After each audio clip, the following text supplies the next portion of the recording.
Wish I was still with someone who I wish I was as fortunate as me. I wish I was a messenger and all the news was good. I wish I was the full moon shining off a Camaro.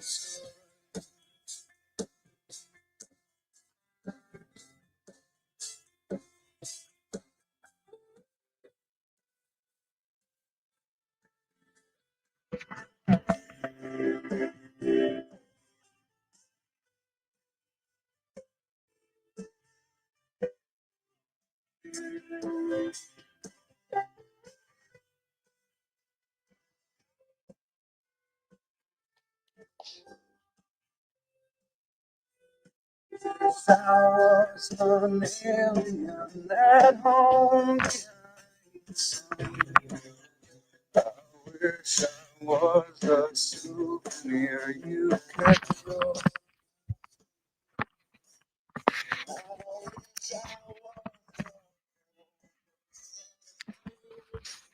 All right. Good morning. Good morning. It is a Friday, and guess what? I'm in the 6:30 club. There's never been a 6:30 club on a Friday. I'm actually doing the 6:30 club today because I was out Monday, Tuesday. Airlines weren't working. I had to work remotely. I tried to do what I can to keep everybody, in the mode with the levels and prepared and whatnot. But I figured so today, you know what? Let's see what a 6:30 club on a Friday seems like.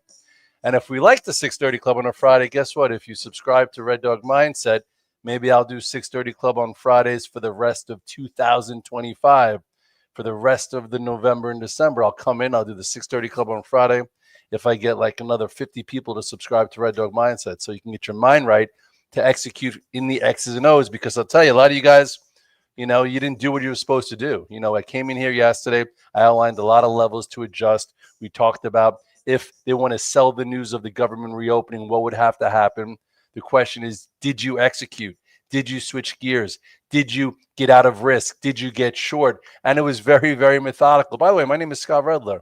I'm the Chief Strategic Officer of T3Live.com, founder of Red Dog Mindset.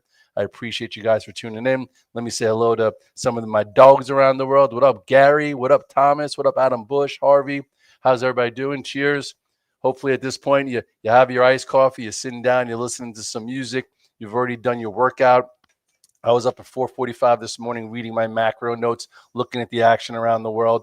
Then I did the 20 and 5:20 with my doggies. We did a nice little 20-minute sauna workout where we were thinking about levels, thinking about, how to react, thinking about where the 50-day is now in the SPYs and the Qs, thinking about if you're short from yesterday when we broke levels, where to cover. A lot of if this, then that, if that, then this. So anyway, I was here with you guys yesterday, and I told you, I'm like, hey, if they're going to sell the news and we're going to be under pressure, what would we have to do? In the Qs right here, you would have had a break. 617.52. 617.52 is the gap. That was the Monday gap. If we were going to be strong, we were going to hold it. If we were going to weak, we were going to break it. And there was so many clues prior to that, besides giving you the keys to the day with Nvidia, with Tesla, with Palantir, all the reasons that we were higher the past multiple months and levels that could have broken. So right here, this gap is now filled. Goodbye. Goodbye. Went as low as 606.08. If you remember last Friday, we held the 50-day. Chances are we're opening below it today. So methodically, yesterday worked out pretty well. Why was it methodical? Because first the small caps broke last Friday's low, while then the Qs broke the Monday gap, and then later, around 11:30, the SPYs broke the gap. So first thing we talked about yesterday, if they were going to sell the news and adjust your prices to get short, get out of longs, we'd have to break 678.83, right? Below the prior low, break the 8-day, and that happened fast. So you were able to stop yourself out of some leftover longs if you thought the market was going to hang in there. And I had some leftover longs also. It happens. At that moment, I sold some premium. I bought some puts. A lot of you guys made a lot of money shorting Tesla. Imagine that. But anyway, what up, MLD? Good morning to you. Thanks for tuning in. Anyway, then around 11:30, after the Qs broke the gap and filled it, all of a sudden you could have shorted the SPYs at 675, made a dollar, made whatever it is, or just again reduced more risk, got out of stuff, and said, "Hey, I better get out of the way because who the hell knows what's next." PS went down to 670, filled the gap, and now this morning, you have the Qs down 6, and you have the SPYs, down another 4. So sometimes there are traders out there and say, "How did this happen? I thought, we were going to go to highs and this and that." How did it happen? Levels broke. The action underneath the surface was weaker. And if you had your eyes open and you were thinking clearly and had your mind right and you were prepared, you could have switched gears fast. I'm not the greatest short, and everybody knows that. I'm very selective short. I like to get out of the way when we break the 821 day. I like to get out of the way when things get faulty. And I make most of my money when we're in a strong tape. And right now we're not in a strong tape. We're in a tape that you have to be careful.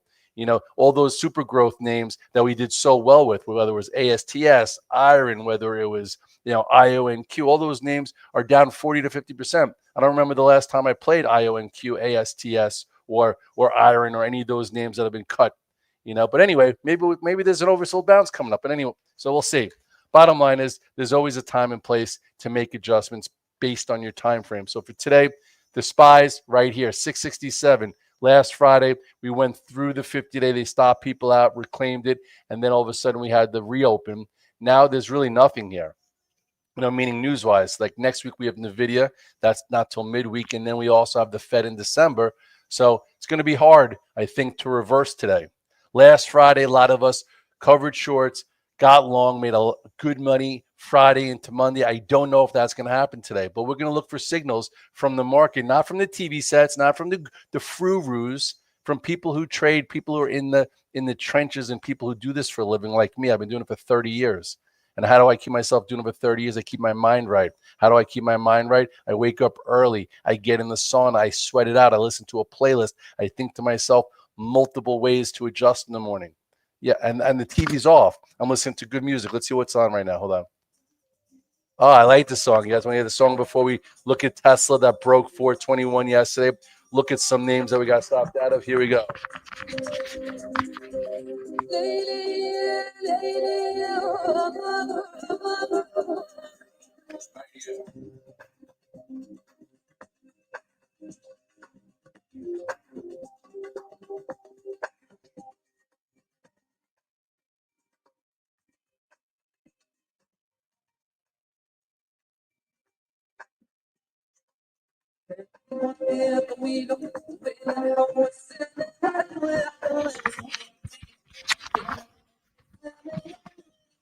By the way, I'd rather you guys sit, listen to music, drink your iced coffee, do your charts, and listen to anyone who's got an opinion out there. Yesterday, 24 hours ago, I told you I got out of Tesla. When did I get out of Tesla? On this little candle. I sold my TSLL because the stock wasn't acting right. It was in this upper channel in the bottom half of it while the market was trying to rally. Tesla's great when it leads the market. Tesla's awesome when it's above the 821 day right here. What's it doing? It went below the 821 day. Out of the way. You could do that. And some of you guys made a ton of money short. I'm like, if it breaks 421 and breaks this area, you're going to probably see a gap fill to 396. Well, guess what? Tesla right now is down another 15 at 386, and I'm not short Tesla, but I'm not long it either. Half the battle is getting out of the way when the stock's telling it to you if you're active, and if you're short, you deserve to make money. You do. And now what? Now it's below, I don't know, maybe maybe it wants to see 369-ish, fill this void. This was pretty damn fast. Congratulations. Again, a lot of ways to do it. Either you get out of the way and get in cash, or you get short, or you're an investor in Tesla and you've been in Tesla for 5-10 years and you don't care. Then you don't trade for a living. It's November 14th. You're not looking to, make cube money. But bottom line is this breaks it, get the hell out of the way, and now you're getting paid. So maybe there's actually a trade in the hole here. Yesterday I said, will Nvidia hold the 2-day range? Will it hold 191? Well, guess what? It didn't. That was another clue to reduce risk. Get out of the way. The market always gives you clues. Some guys got short. I just stayed out of the way because that's what I do. I get out of the way more than I get short. It's just my style. Anyway, what's Nvidia doing now? Nvidia is probably down 450, 182. So we're below here. So there's really nothing now up until, the low from whatever this is. This is 177. So we'll see what happens here. You'll see if there's some market discovery, if you short cover some, and then maybe there's a 15-minute low to play against. So anyway, that's a spot there. Palantir was also another clue. Look at that. That broke that whole spot, already got back to major support. So this is already leading the market lower, okay, which is a reason to get out of the way. Remember when Palantir came out with good numbers, okay, and they came out with numbers and they had a great guidance and they sold it. That was a clue that everything was priced into super growth. And now here you are closing on the lows. No reason to be in there. So here is Palantir down another 5, giving you some downside follow through. What's this level here? This level here is 161. So I'd be careful trying to buy any of that.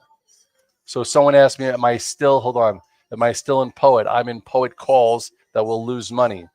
Poet was one of the names that I gave a little bit more room because 2 major investors put 150 million in at 7.25. So I thought I could hold it.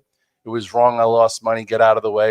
It happens. There were 100 of those names. So if you chose one and lost a little bit of money, do it better next time. Some people are like, I'm going to invest in it for the next 5 years. I'm not doing it for the next 5 years. I thought maybe I gave it the benefit of the doubt a little bit too long. But anyway, this is 161.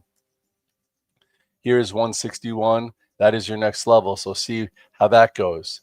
A lot of these names got battered and bruised. And we've been trying to stay out of the way, right? As soon as Palantir happened, a lot of the super growth names all got hit, right? I haven't been in Iron. Iron, wow, look at that. They sold the news at 75. Now I would think that Iron could be probably bought somewhere into this area for a trade, just into the 100-day. Down 1, 2, 3. Remember, listen, on Monday when the market gapped up, these names also gapped up and these went red first. When names go red first, you get out of the way. You either get out of the way or you get short. And now here we are, went down to 48. Where's Iron this morning? Somebody saying? Geez, it is down another 3 to 45.10. So it's coming into this zone. So this is probably 41 to 43. That wouldn't be such a bad spot to maybe sell some premium, sell some puts if you don't want to be perfect. But who knows if this is going to go on for a little bit more. So this would be a probably good spot to either cover or maybe look to buy into the 100-day. But again, look where it came from. We haven't looked at IONQ, none of these things. This is when IONQ is awesome. There's a time and place, right? IONQ, awesome, tight. Quantum's the next best thing. Broke out. This was a great move. Some guys were shorting here and they didn't stay solvent. Some guys were buying it here. And then finally, what happened here? Broke the 8-day, right? Broke the 8-day. This active sequence is over. You could Google Scott Redler 8-day, 21-day. I've been teaching on how you stay long above the 8 and 21-day. That's when there's momentum. Get the frick out of the way.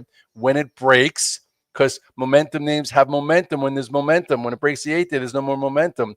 And then it made a wedge here. So you had another chance, another setup. And then once it broke again, you're done. And now look at this, all the way down to the 200-day. Time and place for every stock, every sector, if you trade actively for a living. Haven't played this thing, I think, probably since this day. I think this is kind of when I get out of it.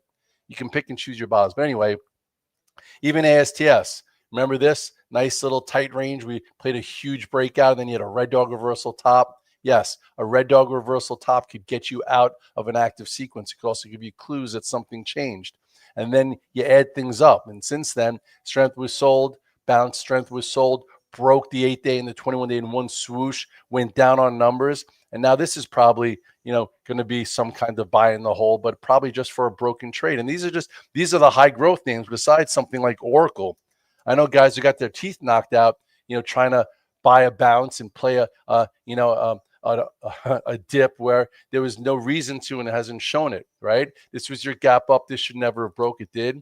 Then broke here, and now it's below the 200-day. So anyway, what am I still in? I'm still in a little bit of Apple, which makes a little sense, but because it's holding here, we'll see what happens, today. Maybe money still hides there. Maybe it doesn't. So I'm going to see how it goes. Apple's down 99 cents. Not a big deal. Okay, I was giving this to 266. It's one of the things I never got stopped out of. I got stopped out of Amazon. Amazon broke, looked great. Amazon looked great. Stocks changed. It looked great. When did it look great? It looked great on Tuesday. On Wednesday, I got hurt and I'm like, I'm done. Same thing with Google. You could, lose a little bit of money, but you'll lose a lot less if you have your levels and you're ready to roll. When you say the 8 and 21, that you're talking about simple or exponential. It could be simple, it could be exponential. It's an area. It's just a trend. It just measures how strong a trend is. I like to be in a strong trend, massage it, add to it on a dip, add to it through a level, sell some strength, and manage it. Okay, that's what I like to do when the market's strong. When it's below the 8 and 21 day, you're out of the way. If you sold IONQ or QBTS or any of those names when it broke the 8 and 21 day, the trend was over. You saved yourself a lot of money. If you sold Oracle, even Oracle, when it broke right here, this was the 8 and 21 day break. You could have sold Oracle at 289 instead of down here. And look, it didn't even hold the 200 day. We'll see what happens with Oracle today. I'm probably going to take a look there.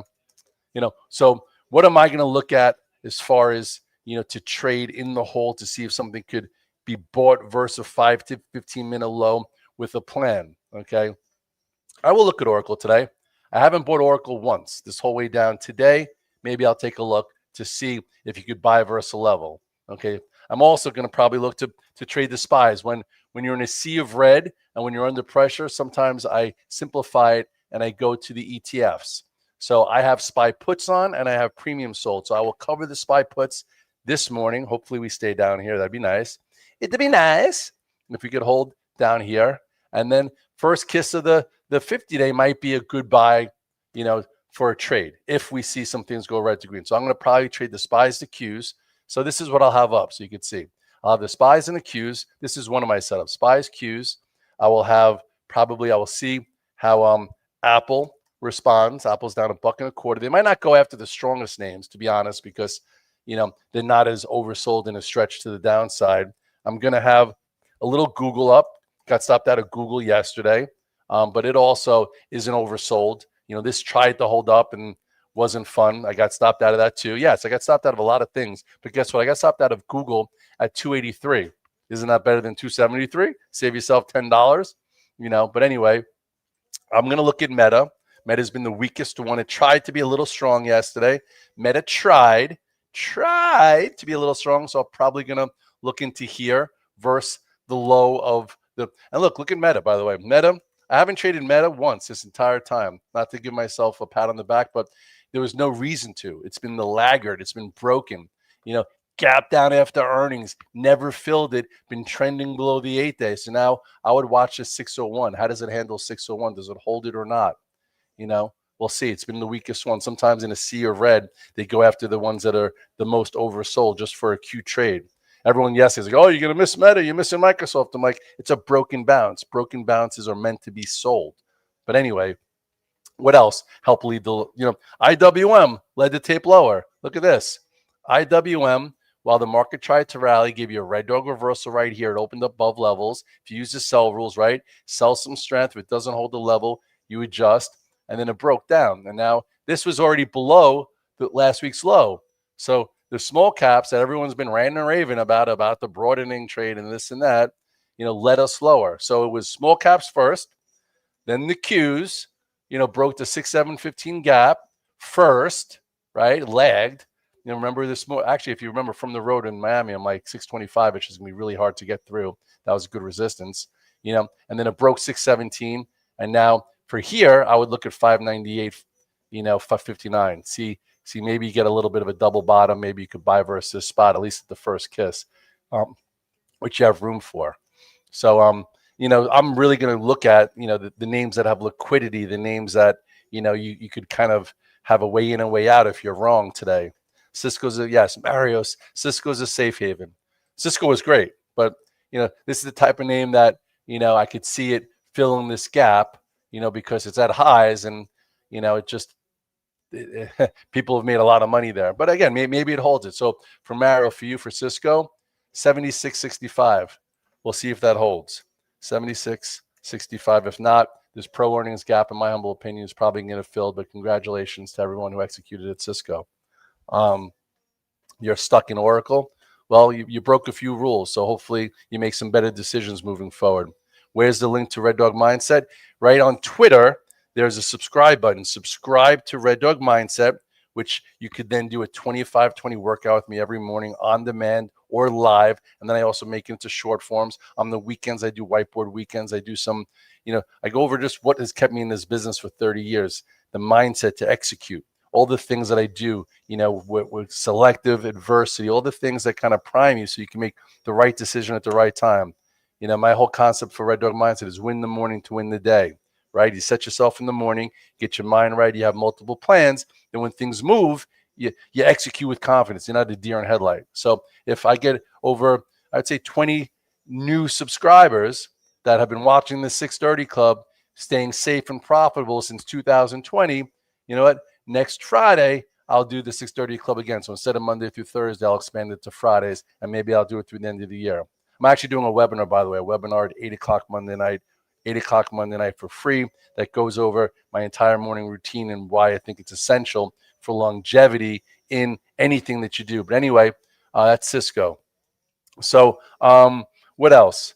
I'm really going to try and simplify it today. I'm going to trade the SPYs. I'm going to sell the puts that I put on yesterday because I do have puts. I'm going to see if Apple holds up. I'm going to see the 667 hold, or does it want to, do a little bit probing down here. Yesterday, that was your out. I went over it with you. I said, if we sell the news, this breaks adjust. Some guys made good money shorting there. If you're out of Tesla and you're active, congratulations. If you got short yesterday, even better. Tesla, I would say this is a really big spot right here, 369. I remember this was such a beautiful trade when it got above 357, but that was September. We are now November 11th. Different trade, different time. There's always different markets. Where's Tesla? Somebody just said Tesla is down 15 to 686. So where's 686? 686 is kind of no man's land. There's nothing at 686. It's below the 100-day. It's above here. It's above the 200-day. This whole thing is no man's land. So try not to do anything in no man's land because chances are, you can get pushed around. I don't like no man's land. Yeah, crypto's falling apart. I haven't bought crypto in a while. I was wrong in October. I thought we'd have an October. I bought Thanksgiving calls, just calls. Risk is premium paid with options. And guess what? Bitcoin broke. Bitcoin, just like every other sector, this is the IBIT, stayed below the 8-day. This is when we made some good money. And then I started to buy some premium in here. I traded around it, but I lost money. I'll lose money. I don't care. You gotta pay to play to make money, and it was wrong. But did I buy the IBI team? I've been buying it the whole way down, getting bigger and bigger and bigger to blow up. No, it's a trade. You trade in the life. You make a little bit of money, you lose a little bit of money. You either hit a single. I'm not looking to swing to hit a home run or strike out. That's not what keeps you in the business. Tappan says that 386 is the 21-day on the weekly. All right. But yeah, crypto gave you some clues that, things are not going so well in crypto land. So did Ethereum. So did Mister. So did all those names. I don't remember the last time I traded BMNR or SBET or any of those, whatever you call those companies. If you want to look at crypto moving forward, I still think, just like I said in the beginning of the year, the last 3 years, that's 4. If you have a pie chart, and you're doing equities and bonds, you could buy 10% of your overall 401k or whatever it is, put it in gold and put it in Bitcoin. Those two.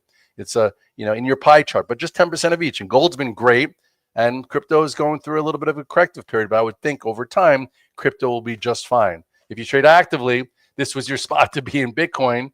It was above the moving averages, looked great, and then it had a false breakout, and then really it started to get poor. Like right here was the day when crypto was like, you know what?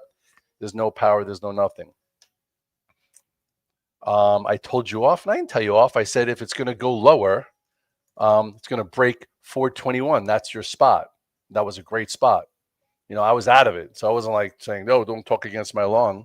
It was like, hey, it lagged. It's in the bottom end of this channel. It's a good thought. And it wound up paying you. So hopefully, Angie, you made a lot of money. That's awesome. Congratulations.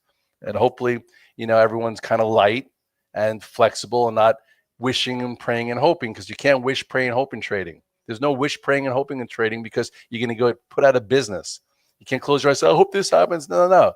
You look at your positions, you look at your time frame on your positions, and you adjust based on the market. And if the reason you're in a position changes, you stop yourself out, you move on, you take a small loss. No reason to take a huge loss. And if you're good at shorting, there's markets for that too. There's markets for everything. There's markets for every time frame as well. As far as some people like Netflix, Netflix is hanging here. I'm not in Netflix. It's going to have their, I think, 10 for 1 soon. It's kind of like the anti-AI trade, so maybe it's okay, but there's no real pattern here. So I get it. Lilly, wow, what a move. Some people are like, how, when could you have bought Lilly? Well, I remember I did the first chart here versus support, and then really right here, when it had your first move off the lows when it was broken. It was still broken here, and then right when it went into the downtrend, this was a great spot as a momentum trader. This was another spot as a momentum trader. And now, I hate to say it, you can't buy it now. This is your 8-day. It's up like 5 days in a row. What a move. There were Mr. Kramer says there's a bull market somewhere, which there is. And Lilly was awesome. Someone's like, why am I in Pfizer? I bought Pfizer on a little bit here, traded around. It did a little bit of a topping tail. I sold. I'm very small in Pfizer. It's not a focus. It was just, hey, the healthcare stocks are doing good. Lilly just had a big move. It was just a knick-knack trade. Somebody said, where would I buy Meta? We went over Meta. Watch 601. Does 601 hold? Does it get below and work its way down towards 586? Or not? The question is, do they go after the stocks that showed relative strength, or do they go after the stocks that have been battered and bruised and very oversold? Like Meta is oversold. Microsoft is very oversold. I would watch, 492-ish. Maybe there's a trade here that had a broken bounce back into the moving averages and got rejected. There's no reason to be in Microsoft overnight. Where's Microsoft? Let's see. Microsoft is down 3. So Microsoft is kind of above here. Maybe, yeah. Listen, I'm going to look around and I'm going to watch the spies and the Qs. I'm going to see, in the first 5-15 minutes, what shows relative strength? What can you buy versus a 5-15-minute low to potentially go green? What maybe goes green in a sea of red? So if the market does bounce, those are the ones you stay with for the day. There's lots of rules on lots of different days. So in a sea of red with the spies down 5 and the Qs down 7, you want to look around and see where do the flows go for some kind of cash flow trade responsibly. Anyway, 6:56. I've been doing this for 26 minutes. I'm only supposed to do it for 20. I do not do the 6:30 club on Fridays. But if you subscribe to the Red Dog Mindset, and I get over 25-ish, if I see at least, you guys say, hey, you know what? I've been watching you for free. I've been getting value for 5 years. Then, spend $10, 30 cents a day for an extra day to help get your mind right, help give you guys some levels, and a whole lot more, because there's a lot more to that than, sitting here. But anyway, if you don't, that's cool too. I just wish you guys luck. I hope you're navigating with confidence. You're making strong decisions, strong offense, strong life. You're not procrastinating. You're putting yourself in a position to win. You're working on your inner game, because there's a lot you got to do to be successful. I've been doing this for 30 years. I am not the smartest guy out there. I did not go to Harvard. I, did not get my I've been sitting and watching the tape for 30 years, and I take my entire formula and I package it into one, and I try and execute and, evolve a little bit every day. That's all you could ask for. A little bit every day. Make some small habit changes. Small habit changes, I'll tell you, could add up. If you want change, you got to make change. A lot of you guys want change, and you sit on your butt and do nothing, and you blame the world for the reason you're in, certain trades, the reason why you're in a certain area of your life. No, look at yourself in the mirror, say it's my fault. Once you say it's your fault, not someone else's, then you make some changes. And once you make some small changes, it could add up to big changes, and then you're on track. Progress, not perfection. I appreciate you. I got to go spend time with the Alpha team. Put like 40 charts in there, get ready for the day. I think it's going to be a great day. Okay, so as long as you're prepared, as long as you make the right decision at the right time, that's all you can do. Later, my doggies.